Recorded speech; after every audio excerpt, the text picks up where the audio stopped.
On November 23, 1990, former Major League catcher Bo Díaz was at his home in Caracas, Venezuela. The 37-year-old had retired from baseball just months earlier after a 13-year career. That afternoon, the weather was windy, and the television signal from his rooftop satellite dish was cutting in and out.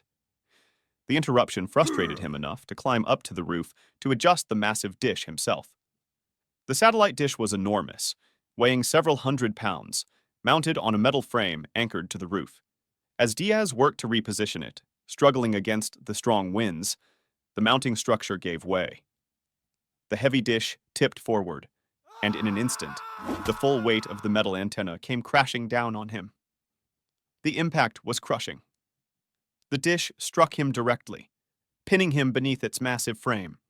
The force of the falling satellite dish fractured his skull and crushed his chest, causing catastrophic internal injuries. He was trapped under the weight, unable to move or call for help. By the time family members found him on the roof, he was already dead. On September 4, 2006, the world-famous crocodile hunter was filming off the coast of Port Douglas, Australia. The 44-year-old conservationist was in the shallow waters of Bat Reef, shooting a segment for his daughter's television show during a break in filming for his main project, Ocean's Deadliest. He was snorkeling above a massive, normally placid stingray, a creature known for its calm demeanor. But in a sudden, unprovoked instant, the animal turned defensive. According to his cameraman, Justin Lyons, the stingray propped on its front and began stabbing wildly with its tail, delivering hundreds of strikes in just a few seconds.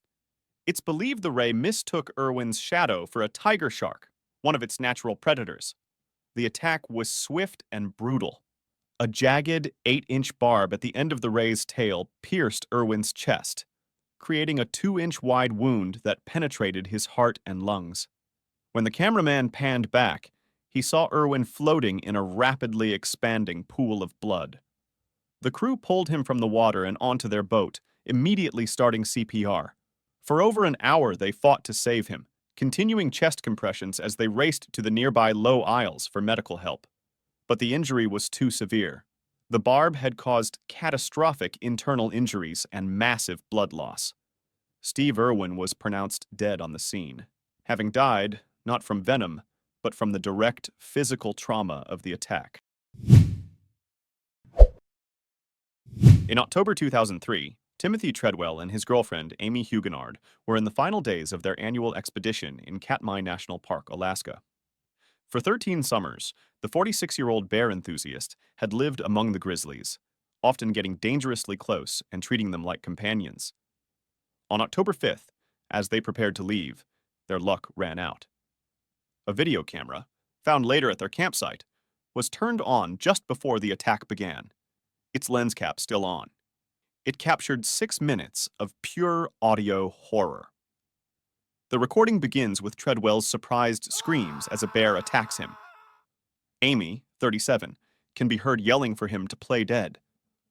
The sounds of the mauling are raw and visceral, a chaotic mix of growls, screams, and the tearing of flesh. As the attack intensifies, Amy's advice shifts from passive defense to desperate action, screaming at Treadwell to fight back. He yells for her to hit the bear, but the struggle is one-sided. The audio is a brutal, unfiltered document of a man being consumed alive. Amy's screams fill the tape as she apparently attacks the bear, trying to save him, before her own cries are cut short. When an air taxi pilot arrived to pick them up, he found a large male grizzly sitting on top of what was left of their bodies. Park rangers were forced to shoot and kill the bear, and later a second, more aggressive one. An autopsy of the first bear revealed human remains and clothing in its stomach, confirming the gruesome end to Treadwell's and Huguenard's lives.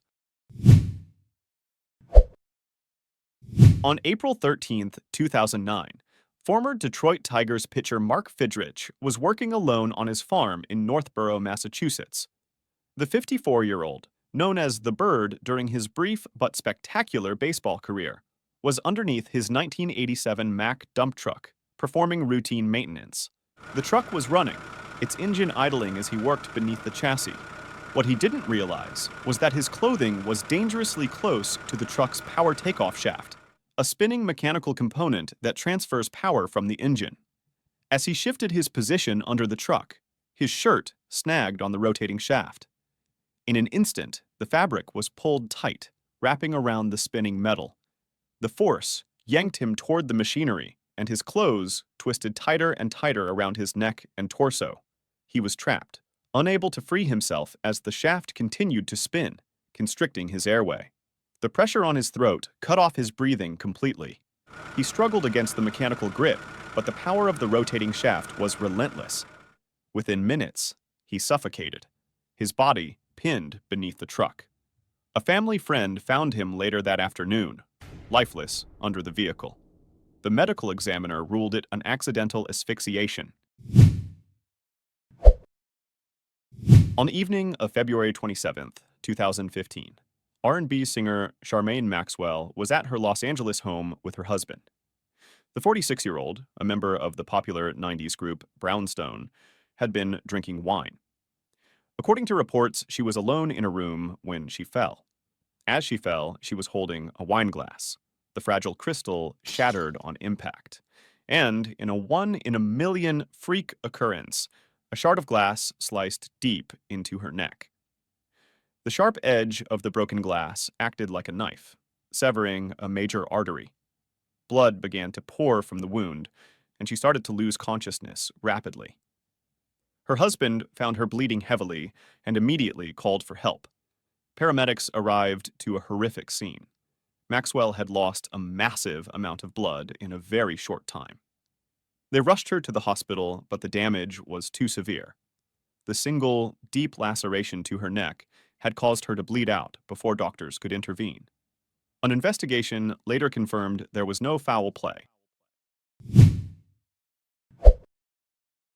On the morning of September 27, 1975, actor Mark Frechette was in the weight room at Norfolk Prison in Massachusetts. The 27-year-old, once the star of Michelangelo Antonioni's film Zabriskie Point, was serving a 15-year sentence for bank robbery. He had been incarcerated for just 2 years. That morning, he was alone in the gym, attempting to bench press a 150-pound barbell. Without a spotter, he positioned himself beneath the weight bar and began his lift. As he lowered the barbell toward his chest, his arms gave out. The heavy bar dropped, landing directly across his throat. The weight pinned him down, crushing his windpipe and cutting off his airway. He struggled to push the bar off, but the angle and the weight made it impossible. His body convulsed as he fought for air, but the pressure on his neck was too great. With each passing second, his ability to breathe diminished. A fellow inmate discovered his body hours later, the barbell still resting on his throat. The autopsy confirmed he had died from asphyxiation, suffocated by the weight he could not lift off himself. Prison officials ruled it an accident, though some questioned whether it was truly a mishap or something more deliberate. On December 18, 2000, British singer-songwriter Kirsty MacColl was on vacation with her 2 sons in Cozumel, Mexico. The 41-year-old, famous for her vocals on the Christmas classic Fairy Tale of New York, was a certified diver. That afternoon, she and her sons, Jamie and Louis, were diving in a designated restricted diving area, supervised by a local dive master. The water was clear, and the dive was coming to an end. As they surfaced, the idyllic scene was shattered by the roar of a powerboat illegally entering the restricted zone at high speed. The boat was bearing down directly on her 15-year-old son, Jamie. With only seconds to react, MacColl's maternal instincts took over. She shoved her son out of the boat's path, pushing him to safety. But in saving him, she placed herself directly in the path of the oncoming vessel. The powerboat struck her with immense force, the impact causing severe head and chest injuries. She was killed instantly. The idyllic family vacation had turned into a scene of horror. Her final act was one of selfless heroism, sacrificing her own life to save her child.